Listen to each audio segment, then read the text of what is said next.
Como você faz alguém te amar sem interferir no livre-arbítrio? Bem-vindo ao meu mundo, filho.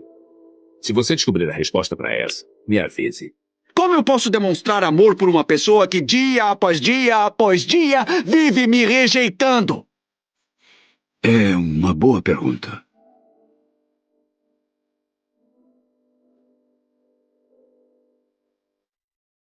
Filho, Deus o ama mesmo que você não mereça. Mesmo que o tenha rejeitado. Cuspido na cara dele. Deus mandou Jesus para morrer na cruz e ser punido pelos seus pecados, porque Ele ama você. Maldita seja a terra. Por tua causa.